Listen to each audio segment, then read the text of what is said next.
नमस्कार, मी श्वेता. आपण पाहताय झी 24 तास आणि झी 24 तासच्याच हॅलो 24 तास या विशेष कार्यक्रमात आपल्या सगळ्यांचं मनापासून स्वागत. आयुष्यामध्ये ना त्रास व्हायला सुरुवात झाली की आठवण होते ती म्हणजे शनी महाराजांची. आपल्याला 7:30 तर सुरू नाही ना, असा प्रश्न आपल्या प्रत्येकाच्या मनामध्ये येतो. आणि मग हा जो 7:30चा होणारा त्रास आहे तो कमी होण्यासाठी काय बरं नेमकं करायला हवं, असे अनेक प्रश्न आपल्या मनात येतात. तर काळजी करू नका, यासाठीच आजच्या या खास कार्यक्रमामध्ये आपण चर्चा करणार आहोत आणि आपल्याला मार्गदर्शन करण्यासाठी आपल्यासोबत आहेत सुप्रसिद्ध राज ज्योतिषांत्रिक श्री माधव गुरुजी. चला आपण सगळ्यात आधी त्यांचं स्वागत करूया. नमस्कार गुरुजी, आपलं स्वागत आहे. साईराम. आदेश. आपण चर्चेला सुरुवात करणारच आहोत, मात्र त्याआधी मी गुरुजींची ओळख आपल्याला करून देऊ इच्छिते. प्रतिभा ॲस्ट्रोलॉजी रिसर्च सेंटर ही वैज्ञानिक दृष्टिकोनातून ज्योतिषशास्त्राचं मार्गदर्शन करणारी संस्था आहे. ॲडव्होकेट श्री माधव गुरुजी या संस्थेचे संस्थापक आहेत. श्री माधव गुरुजी यांनी शुक्राचार्य ॲस्ट्रोलॉजी सेंटर दिल्ली मार्फत ज्योतिषशास्त्रांचा विविध शाखांचा तब्बल 16 वर्षांचा अभ्यासक्रम पूर्ण करून राज ज्योतिषांत्रिक ही पदवी सुद्धा संपादित केलेली आहे. गेल्या 19 वर्षांपासून प्रतिभा ॲस्ट्रोलॉजीच्या माध्यमातून श्री माधव गुरुजी यांनी हजारो कुटुंबांना मार्गदर्शन केलंय. श्री माधव गुरुजी यांना ज्योतिष विद्याशास्त्रांची 7 पिढ्यांची म्हणजे 350 वर्षांची परंपरा सुद्धा लाभलेली आहे. सूक्ष्म रीडिंग, कुंडली मार्गदर्शन, वास्तुदोष निवारण, प्रश्नकुंडली, पंचयाग, महालय श्राद्ध अशा विविध सेवांसोबतच आध्यात्मिक साधनेसहित धार्मिक यात्रा प्रतिभा ॲस्ट्रोलॉजीच्या माध्यमातून आयोजित केल्या जातात. चारधाम यात्रा, नर्मदा परिक्रमा, तिरुपती कोल्हापूर यात्रा, हंपी यात्रा, पंढरपूर यात्रा, गिरनार यात्रा, कैलास मानसरोवर अशा विविध यात्रा वर्षभरामध्ये नियोजित केल्या जातात. स्वतः श्री माधव गुरुजी या यात्रेमध्ये देवदर्शनासोबतच सर्व आध्यात्मिक धार्मिक विधी सर्व यजमानांकडून सुद्धा करून घेतात, जेणेकरून आयुष्यातील सर्व अडचणींवर ते सहज मात करू शकतील आणि त्यांचा सुखाचा मार्ग सुद्धा मोकळा होऊ शकतो. पनवेल या सेंटरवरती सोमवार, मंगळवार आणि शुक्रवार या दिवशी तसंच प्रत्येक शनिवारी दादर आणि रविवारी पुणे इथं माधव गुरुजींना आपण भेटू सुद्धा शकता. गुरुजींचं शिक्षण क्षेत्रात सुद्धा मोठं योगदान आहे. बाबा इंटरनॅशनल नावाची त्यांची स्वतःची CBSE स्कूल आहे आणि माधव गुरुजी यांची विशेष ओळख मला आपल्याला करून द्यायची ती म्हणजे नर्मदा तटवासी सुद्धा ते आहेत. ओंकारेश्वरला माधव स्पर्श शक्तिपीठ प्रतिष्ठान नावाचा त्यांचा स्वतःचा आश्रम आहे. अध्यात्माचा प्रसार आणि प्रचार करण्याचा यामागचा हेतू आहे. तसंच सुनीता उल्हास गोरक्षणी या गोशाळेच्या माध्यमातून गोमातेच्या सेवेसाठी आणि गोरक्षणासाठी सुद्धा माधव स्पर्शमध्ये मोठ्या प्रमाणामध्ये काम सुरू असतं. चला तर मग आजच्या या विषयाच्या चर्चेला आपण सुरुवात करणारच आहोत. असं म्हणतात की प्रत्येकाच्या आयुष्यामध्ये ना 3 वेळा शनीची 7:30 ही येतेच. गुरुजी, एकदा का 7:30 सुरू झाली की मग शनी महाराज आयुष्यामध्ये सगळा हिशोब जो आहे हा बरोबर करून घेतात. पण मग आता हा त्रास कमी व्हावा, शनीची ही पीडा कमी व्हावी अशी इच्छा प्रत्येकाची असते आणि यासाठी आपण नर्मदा परिक्रमा करावी असं अनेकांना सुचवता सुद्धा. तर थोडंसं याविषयी काही स्पष्टीकरण देऊ शकतं का की यामागचा आपला काय विचार आहे आणि ॲस्ट्रोलॉजी काय सांगतं? मॅडम, शनी महाराजांची 7:30 ही प्रत्येकाच्या जीवनामध्ये येते आणि ती सांगण्याकरता कुठल्या ॲस्ट्रोलॉजीची गरज नाही. म्हणजे माणसाला आपोआप कळतं की आपल्या पाठीमागे शनी महाराज लागलेले आहेत. का तर शनी महाराज यांच्याबद्दल सर्वात पहिले हे क्लिअर करायला पाहिजे की ते कर्माचे दंडाधिकारी आहेत आणि कर्माचे दंडाधिकारी असल्यामुळे तुमचं जे काही कर्माचा दोष आहे, कर्माच्या सिद्धांतानुसार आपलं संपूर्ण आयुष्य चालत असतं आणि ते आयुष्य चालत असताना कर्माच्या सिद्धांतानुसार त्याचा दंड जो आहे तो दंड तुम्हाला लागणारच. म्हणजे मग कधी कधी असं वाटतं की त्या कर्माचा दंड आपण भोगत असताना की आपण सगळं चांगलं करतोय, तरी पण मग आपल्या वाट्याला हा दंड काय येतो म्हणजे. आणि निश्चितपणे तो त्रास इतका मोठा असतो की त्याच्यापासून आपली कशी सुटका होईल म्हणजे की आपण त्याच्यावर नक्की काय उपाययोजना करू शकतो. शेवटी ॲस्ट्रॉलॉजी हे फक्त शास्त्र याचं नाही आहे की त्याच्यामध्ये फक्त ग्रहांची दशा सांगितली जाईल आणि तुम्हाला 7:30 हे सांगितलं जाईल. ते समाधानाचं पण शास्त्र आहे. तर त्याच्यावर प्रामुख्याने समाधान पूर्णपणे सांगितलं जातं की बाबा तुमच्या आयुष्यामध्ये आता 7:30 चालू आहे, तर नक्की तुम्ही आता काय करायला पाहिजे की जेणेकरून तुमच्या 7:30 पासून तुम्हाला रिलीफ मिळेल. तर आताच्या याच्यामध्ये सर्वात जर प्रभावी उपाय कुठला शनी महाराजांच्या 7:30 वरती असेल किंवा त्याच्यावर असेल तर आम्ही नर्मदा परिक्रमा आवर्जून सांगतो. म्हणजे याचं महत्त्वाचं कारण असं आहे की ज्यावेळेला तुम्हाला शनी महाराजांची 7:30 येते तर 7:30 मध्ये प्रामुख्याने हा त्रास कमी करायचा असेल तर आपल्याजवळ ज्ञान असायला पाहिजे. दुसरी गोष्ट म्हणजे की पेशन्स असायला पाहिजेत, विवेक आपल्याजवळ असायला पाहिजे आणि चौथी महत्त्वाची गोष्ट म्हणजे वैराग्य असायला पाहिजे. आणि या 4ही गोष्टी आहेत या आयुष्यामध्ये. तसं बघायला गेलं तर आता जीवन जगताना आपल्या वाट्याला येतच नाही. म्हणजे की आपल्याला प्रत्येक गोष्टीमध्ये हवंसं वाटणं आणि प्रत्येक गोष्टीमध्ये एक वेगळी आसुरी हाव आता मानवी जीवनामध्ये निर्माण झाली आहे, एक कॉम्पिटिशन निर्माण झालेली आहे आणि त्या सगळ्यामुळे शनी महाराजांच्या 7:30चा पण आपल्याला चातुर्भाव जास्त झालेला आहे. म्हणजे तर मग त्याच्यापासून सुटका करायची असेल तर मग खरोखरी वैराग्य आपल्याला शिकायला पाहिजे, पेशन्स, विवेक आपल्यामध्ये यायला पाहिजे. आणि हे येण्याकरता सर्वात सोपं काय असेल तर नर्मदा परिक्रमा, की नर्मदा परिक्रमेमध्ये ह्या गोष्टी पूर्णपणे प्राप्त होतात. दुसरी महत्त्वाची गोष्ट म्हणजे की नर्मदा मैया ही आई आहे. ज्यावेळेला आपण आईच्या जवळ जातो किंवा आईच्या सेवेमध्ये राहतो त्यावेळेला निश्चितपणे आपल्या सगळ्या पिढा निघून जातात आणि त्याप्रमाणे नर्मदा मैयाच्या जर तुम्ही सेवेमध्ये आला तर निश्चितपणे शनी महाराजांच्या साडेसतीचा जो काही प्रकोप आहे तो तुमचा 100% कमी होईल. दुसरी महत्त्वाची गोष्ट म्हणजे की नर्मदा तटावरती मॅडम जवळजवळ 60 कोटी तीर्थ आहेत, म्हणजे 60 करोड तीर्थ आहेत नर्मदेच्या तटावरती आहेत. त्याच्यामध्ये नुसतं ओंकारेश्वर भूमीमध्येच 30 कोटी तीर्थ आहेत. म्हणजे ओंकारेश्वरला आम्ही म्हणतो की तुमचा एक अंगठा पुढे गेला ना की तीर्थ बदलतं. तर मग एवढ्या तीर्थांचे ज्यावेळेला तुम्हाला आशीर्वाद प्राप्त होतात त्यावेळेला निश्चितपणे एक प्रकारचा पुण्य तुमच्यामध्ये निर्माण होतं, जे पुण्य तुम्हाला साडेसतीमध्ये पूर्णपणे कामाला येतं आणि साडेसतीमधला त्रास कमी होतो. आणि सर्वात महत्त्वाचा भाग म्हणजे असं होतं की नर्मदाच्या तटावरती तुम्ही जाता, ज्यावेळेला नर्मदा परिक्रमा करता तर तिथे पिपलाद ऋषींचं तीर्थ आहे, पूर्णपणे पिपलाद तीर्थ त्याला म्हणतात. त्या ठिकाणी त्यांनी स्थापन केलेलं शिवलिंग आहे आणि त्या क्षेत्रामध्ये आपण ज्यावेळेला जातो किंवा पिपलाद ऋषींचं चरित्र आपल्याला नर्मदा पुराणामध्ये ज्यावेळेला माहिती होतं त्यावेळेला निश्चितपणे तुम्हाला खात्री होते की नाही, आता शनी महाराजांचे साडेसती असो किंवा शनी महाराजांचं कुठल्याही प्रकारे होणारा दोष असो कुंडलीमधला, तुम्ही त्याच्यापासून निश्चितपणे वाचाल. का तर पिपलाद ऋषींच्या आयुष्यामध्ये असं होतं की त्यांचा जन्म झाला त्यावेळेला त्यांना आई माहिती नव्हती आणि वडीलही माहिती नव्हते. पिंपळाच्या झाडाखाली ते जन्माला आले, म्हणजे की त्यांचा गर्भ ठेवला गेला आणि पुढे पिंपळानेच त्यांना वाढवलं.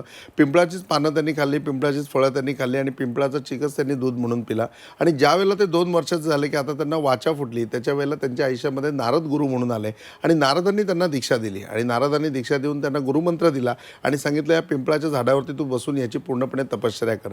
बोलता बाळ 14 वर्षाचं झालं आणि 14 वर्षाचं झाल्यानंतर पुन्हा त्या ठिकाणी नारद प्रगटले आणि नारद म्हणले की आता तुझी इतकी तपस्या झालेली आहे, इतकी उपासना झालेली आहे, इतकं पुण्य तुझ्याजवळ निर्माण झालेलं आहे की आता तू ब्रह्माकडे काही जरी मागितलंस तरी ब्रह्माचा वर तुला प्राप्त होईल. त्याच्यावेळेला त्यांनी नारदांना विचारलं की माझ्या आयुष्यामध्ये ओळखीची मनुष्य म्हणून कोण व्यक्ती असेल ना तर फक्त तुम्ही एकटे आहात म्हणून, पहिले मला सांगा तुम्ही कोण आहात. मग नारदांनी स्वतःचा परिचय दिला. त्यावेळेला तो विचारतो की मी कोण आहे म्हणून. त्यावेळेला ते म्हणतात की तू पिपलाद म्हणून आहेस. तर पिपलाद म्हणून आहे तर माझी आई कोण, वडील कोण. मग नारद त्यांना संपूर्ण परिचय देतात. त्यावेळेला परिचय देताना ते म्हणतात मी काही एवढा वाईट होतो का की माझ्या आईवडिलांनी मला तसंच गर्भावस्थेमध्ये बाजूला काढलं. ते म्हटले तसं नाही रे, तुझ्या आईवडिलांचे हाल इतके होते की त्यांना तुला पाळणं पोषण करणं शक्यच नव्हतं म्हणजे, आणि त्यावेळेला त्यांनी तुझा त्याग केला. मग त्यावेळेला त्यांनी कुतूहलाने विचारलं की माझ्या आईवडिलांची अशी दशा का आली, त्यांच्या कर्माने आली, परिस्थितीने आली, त्यांच्या पापाने आली. तर म्हणले नाही, म्हणून शनी महाराजांच्या प्रकोपामुळे आली. आणि त्यावेळेला शनी महाराजांची गती इतकी होती की ते दिवसभरामध्ये पूर्णपणे पृथ्वी भ्रमण करत होते आणि ती गती कुठेतरी कमी आणायची होती. हा उद्देश नारद मुनींचा होता. मग त्यावेळेला ते म्हणले की शनी महाराज कुठे ते सांगा, मी आता ब्रह्मकडनं वरदान प्राप्त करून घेतो. ते म्हणले बिलकुल प्राप्त करून घे. आणि ब्रह्मकडनं त्यावेळेला त्यांनी पूर्णपणे ब्रह्मास्त्र प्राप्त करून घेतलं आणि असं पूर्णपणे वर मागून घेतलं की हे मी ज्याला स्पर्श करेन तो त्या ठिकाणी भस्म होईल म्हणून, किंवा त्याचा तो भाग भस्म होईल. आणि मग तसं प्राप्त करून झाल्यानंतर नारदांनी सांगितलं की बघ आता शनी महाराज या ठिकाणी जाणार आहेत, म्हणजे तू फक्त तुझी दृष्टी त्यांच्यावरती लाव, हे शस्त्र पण वापरायची गरज नाही, ते तसेच खाली पडतील म्हणून. आणि त्याप्रमाणे नारदांनी सांगितलेलं गुरुचं वचन आणि नारद त्या ठिकाणून निघून गेले आणि पिपलाद ऋषींनी मात्र शनी महाराजांवर दृष्टी लावली आणि शनी महाराज धाडकन पृथ्वीवरती आकाशगमनाने चाललेले होते आणि धाडकन पृथ्वीवरती कोसळले आणि त्याच्यामध्ये ते एका पायाने आधू झाले. म्हणून आता शनी महाराजांना एका राशीतून दुसऱ्या राशीमध्ये जाण्याकरता 2.5 वर्षाचा कालावधी लागतो. तर या पिपलाद ऋषींनी ज्यावेळेला शनी महाराजांना हे शासन केलं त्यांना आनंद झाला, पण त्याच वेळेला त्यांना आत्मज्ञानाची प्राप्ती झाली आणि त्या आत्मज्ञानामध्ये त्यांना कळलं की नाही नाही, याच्यात शनी महाराजांचा काहीच दोष नव्हता, हे तर नीतिमान्य आहे, ते कर्माचे दंडाधिकारी आहेत.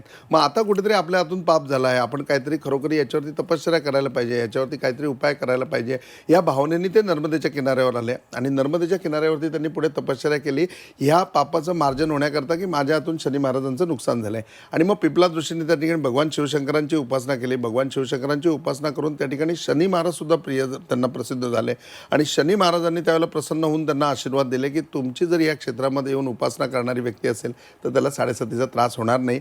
तेव्हापासून असं विधिविधान आहे की पिंपळाची सेवा केली तरी साडेसतीचा त्रास कमी होतो. परंतु पिपलाद ऋषींच्या क्षेत्रामध्ये तुम्ही गेलेत आणि त्या ठिकाणी तुम्ही दर्शन घेतलं तर निश्चितपणे ते तुम्हाला यश प्राप्त होतं.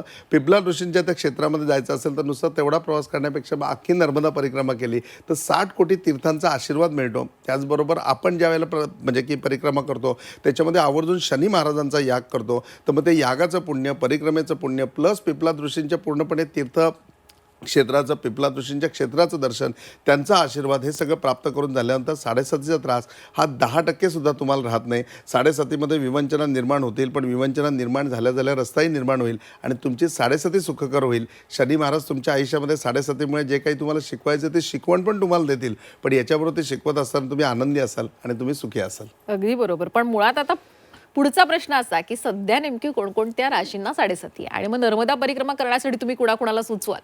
मॅडम, वर्षभर नर्मदा परिक्रमा हा एक म्हणजे की कसं की नर्मदा तटवासी आपण आहे, त्याच्यामुळे नर्मदाचा प्रचार हा वर्षभर चालूच असतो आणि वर्षभर काही ना काही निमित्ताने लोक आपल्याकडे नर्मदेच्या तटावरती येत असतात. परंतु जानेवारी महिन्यामध्ये प्रॉपरली आपण नर्मदा परिक्रमा सर्वश्रुत आहे की 7 जानेवारी ते 22 जानेवारी आपण करतो. तर ही नर्मदा परिक्रमा करत असताना त्याच्यामध्ये प्रामुख्याने आत्ता जर कुणाला सजेस्ट करायचं झालं तर संपूर्ण 2026चं वर्ष शनी महाराज मीन राशीमध्येच आहे. मीन राशीमध्ये शनी महाराज असल्यामुळे मीन राशीला पूर्णपणे 7.5 आहे, कुंभ राशीला 7.5 आणि मेष राशीला 7.5 आहे. म्हणजे अडीचक्यामधलं पहिलं अडीचकं जे चालू आहे ते मेष राशीला चालू आहे. त्याच्यानंतर मिडल 7.5 जर कुणाला चालू असेल तर मिडल 7.5 चालू आहे ती पूर्णपणे कुंभ राशीमध्ये आहे आणि शेवटची 7.5 म्हणजे आखरी चरण कुठला असेल तर मीन राशीमध्ये आहे. तर त्याप्रमाणे मीन, मेष आणि कुंभ या 3 राशींना 7.5 आहे आणि जी छोटी पनवती किंवा छोटी 2.5 वर्षाची 7.5 म्हणतात ती 7.5 सिंह आणि धनुराशीला आहे. तर या 5 राशीच्या लोकांना आम्ही आवर्जून सजेस्ट करतो की तुम्ही नर्मदा परिक्रमा करा. कारण ज्या वेळेला आपल्या पाठीमागे शनी महाराजांची 7.5 लागलेली असते त्याच्या वेळेला आर्थिक आपल्याला त्रास असतोच, मानसिकही त्रास असतो आणि शारीरिकही त्रास असतो. आणि या तिन्ही त्रासातून तुम्हाला मुक्त व्हायचं असेल तर खरोखरी नर्मदा परिक्रमेसारखा दुसरा रामबाण उपाय नाही. कारण याच्यामध्ये नुसती नर्मदा परिक्रमा होत नाही तर पिपला दृष्टींच्या क्षेत्राचं दर्शन होतं. याच्यामध्ये सर्वश्रुत आहे की सर्वात आपण म्हणजे की सगळीकडे प्रसिद्ध आहोत ते आपल्या यागामुळे प्रसिद्ध आहोत की आपण पंचयाग जे आहे त्या पंचयागाचा प्रचार आपण केला. वेळोवेळी अनेक लाखो लोकांकडून आपण ते यज्ञ करून घेतलेत आणि त्याच्याने लोकांच्या जीवनामध्ये परिवर्तन झालेलं आहे. ते 5 याग आपण नर्मदा परिक्रमेमध्ये करून घेतो. म्हणजे एरवी जर माणसाने ठरवलं त्याच्या आयुष्यामध्ये हे 5 याग लाईनीत करायचे तर खरोखर एवढा वेळ किंवा त्याकरता लागणारी धनराशीसुद्धा जास्त आहे. तर मग तसं न करता कसं माणसाच्या हातून ते कार्य घडेल आणि त्याचा प्रसाद म्हणजे तो एकदा करेल पण त्याचं पुण्य जे त्याला मिळेल ते सहस्त्र याग म्हणजे 1000 याग केल्याचं प्राप्त होईल या उद्देशाने आपण 5 याग त्या ठिकाणी करतो.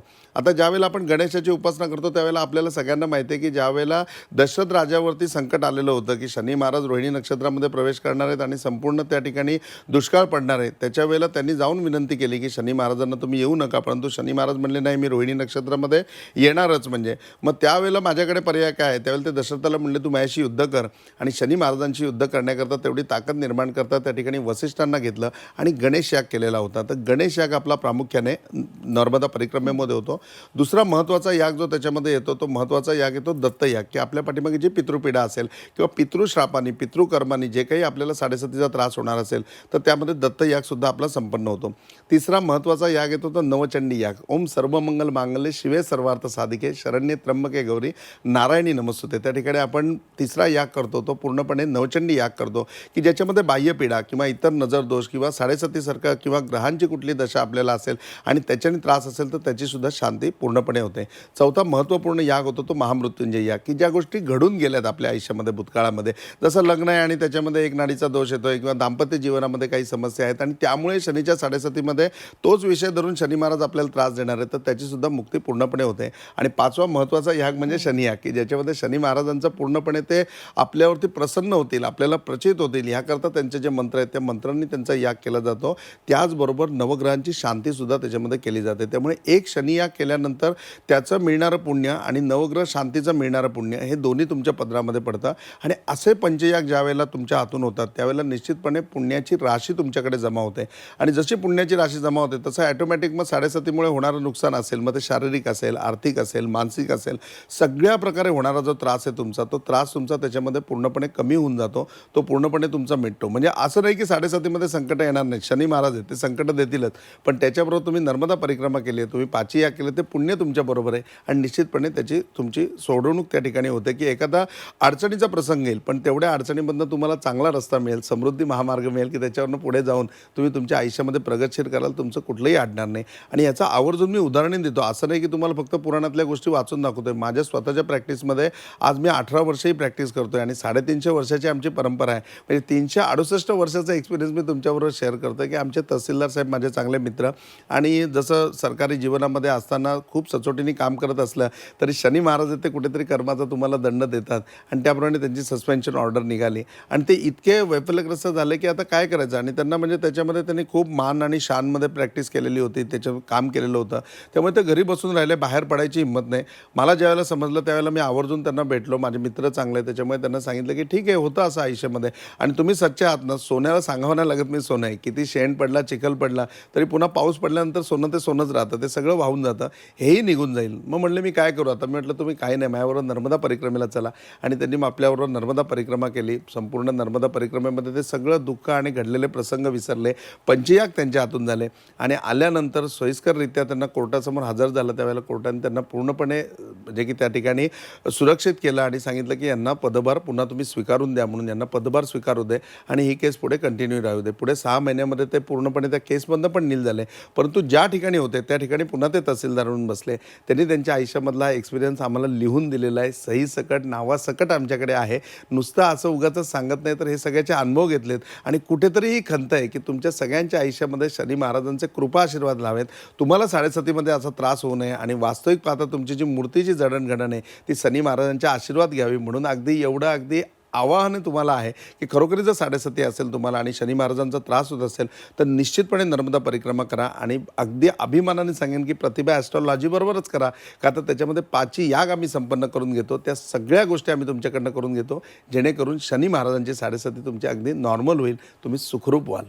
अगदी बरोबर आहे. पण आता शनीच्या इतर दोषांबद्दल पण थोडंसं बोलायचं आहे. पण मग या दोषांवर सुद्धा नर्मदा परिक्रमा ही प्रभावित ठरू शकते का?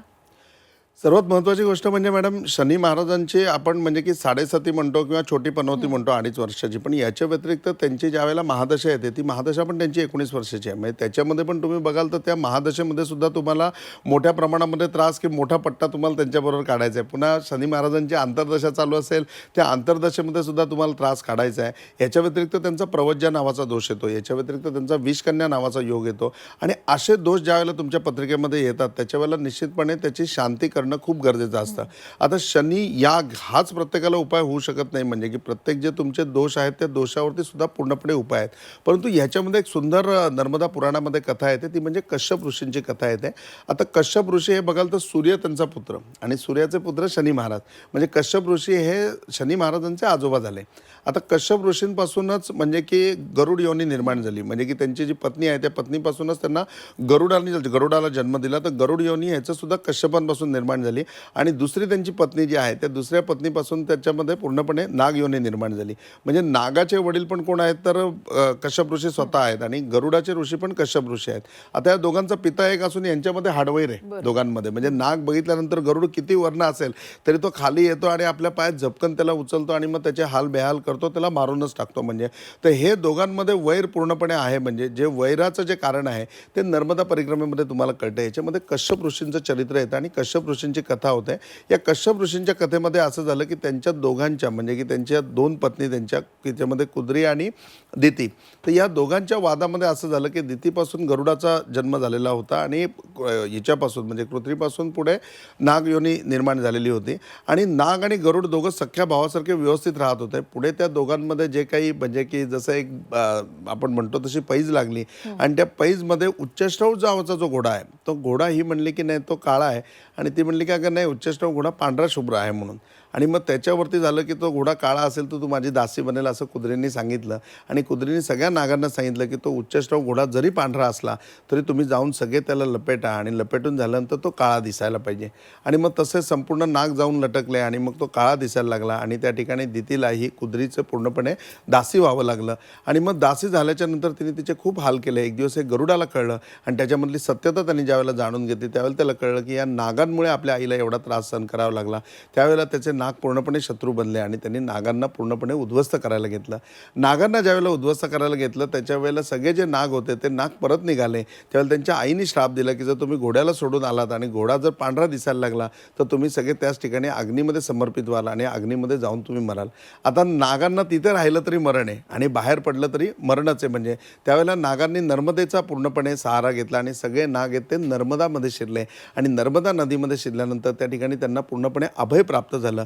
तिथे मणी नागेंद्र तीर्थ येतं. या मणी नागेंद्र तीर्थावरती तुम्ही ज्या वेळेला जाता त्याच्यावेळेला मणी नागेंद्र तीर्थावरती तुमचे जे शनी महाराजांच्या याच्यामुळे निर्माण झालेले दोष आहेत म्हणजे की जे प्रवज्या दोष असेल किंवा विषकन्या योग असेल या योगांचं पूर्णपणे जे काही पाप तुमच्या शरीरामध्ये आहे किंवा याचे जे काही त्रास तुमच्या शरीराला लागणार आहेत तुमच्या मनाला लागणार आहेत तुमचं त्याच्यामध्ये जे काही आर्थिक नुकसान होणार आहे किंवा विविध परिस्थितींनी तुम्हाला जो काही त्रास होणार आहे ते सगळे त्रास तुमचे त्याच्यामध्ये मिटतात. म्हणजे त्याच्यामध्ये कश्यप चरित्र येतं म्हणजे आणि कश्यप ऋषींचे पूर्णपणे चरित्र हे नर्मदा पुराणामध्ये खूप सुंदर आहे. म्हणजे ही जवळजवळ 2.5-3 तासाची पूर्णपणे कथा होते आणि ती ऐकताना अक्षरशः आपलं भान हरपून जातं. आणि खरोखरी त्यावेळेला मणी नागेंद्र तीर्थाचं ज्यावेळेला आपल्याला दर्शन होतं त्याच्यावेळेला निश्चितपणे आपल्याला समाधान प्राप्त होतं आणि हे जे दोष आहेत या दोषाची पूर्णपणे आपली शांती होते. किंबहुना आपलं मन इतकं भक्कम बनतं की आता ह्या दोषांपासून शनी महाराजांकडनं आपल्याला नुकसान नाही. शनी महाराज हे तुमचं आराध्य दैवत नर्मदा परिक्रमा झाल्यानंतर घडतं.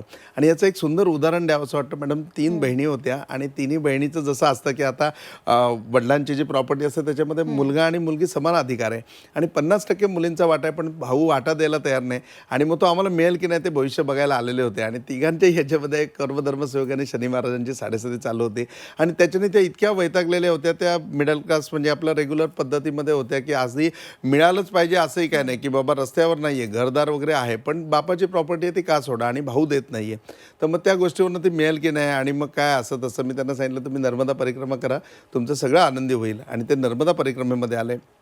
त्याच्यामध्ये साडेसती आणि महादशा आणि या योगांवरती त्यांनी सगळं लेक्चर ऐकलं. आणि त्यावेळेला इकडे परिस्थिती अशी घडली की त्या मुलाची जी म्हणजे यांच्या भावाची जी पत्नी होती ती माहेरी गेली आणि माहेरी गेल्यानंतर तिच्या वडिलांना त्यांनी सांगितलं की मला चांगला वकील द्या म्हणून. ते म्हणले कशा करता? म्हणले असं असं या बहिणी प्रॉपर्टी मागतात तर मला यांना प्रॉपर्टीमधनं बेदखल करायचं आहे. ते बोलले खूप चांगला वकील आहे आपल्याकडे आणि बरं झालं तू आलीस म्हणून, माझं पण काम आहे म्हणून त्या वकिलाकडे. अरे बोलले तुमचं काय काम आहे? बोलले मला पण तुझं पूर्णपणे प्रॉपर्टीमधनं म्हणजे जे म्हणतात ना की हक्कपत्र सोडून घ्यायचे म्हणजे की बाबा माझा कुठलाही हक्क राहणार नाही असं. ती म्हणली वा वा तुमच्या प्रॉपर्टीमधला मी का हक्क सोडावा? मग म्हणले तू जर मुलगी आहेस आणि बापाच्या प्रॉपर्टीमधला हिस्सा सोडत नाही तर त्याही त्या बापाच्या मुली आहेत ना, त्यांनी का म्हणून हिस्सा सोडावा? आणि त्या ठिकाणी त्यांनी तिची कान उघडणी केली. ती परत आली आणि ह्या नर्मदा परिक्रमेमधनं परत आल्यानंतर ते भाऊ बहीण दोघंही जण यांच्या स्वागताला आले. यांचं स्वागत केलं यथेच्छा आणि त्यांना सांगितलं की प्रॉपर्टीमधला तुमचा हिस्सा आहे तो तुम्हाला देऊ. म्हणजे असे सुखकर झालेले प्रसंग मी माझ्या आयुष्यामध्ये अनुभवलेले आहेत आणि या अनुभवाचे बोल तुम्हाला सांगतोय की निश्चितपणे तुम्हाला साडेसती असेल, शनीचा कुठलाही दोष असेल, किंबहुना आयुष्यामध्ये एकदा तरी साडेसती येणार आहे तर निश्चितपणे तुम्ही नर्मदा परिक्रमा करा. शनी महाराजांच्या साडेसतीमध्ये तुम्ही सुखकर व्हाल आणि शनी महाराज कर्माचे दंडाधिकारी आहेत. तुमचा आराध्य दैवत शनी महाराज बनतील. अगदी खऱ्या अर्थाने आपण सुद्धा नर्मदा परिक्रमेमध्ये सहभागी व्हा आणि त्यासाठी खाली जो कॉल सेंटरचा नंबर दिला त्यावर नक्कीच फोन करा. खरंच गुरुजी इथे आलात, मनापासून आभार. साईराम आप सबकी भली करे. गुरु गोरक्षनाथ आप सबकी भली करे. आप सबका जीवन मंगलमय हो. ओम साईराम. त्यानंतर या कार्यक्रमात इथेच थांबतोय आपण, कुठेही जाऊ नका, पाहत रहा झी 24 तास.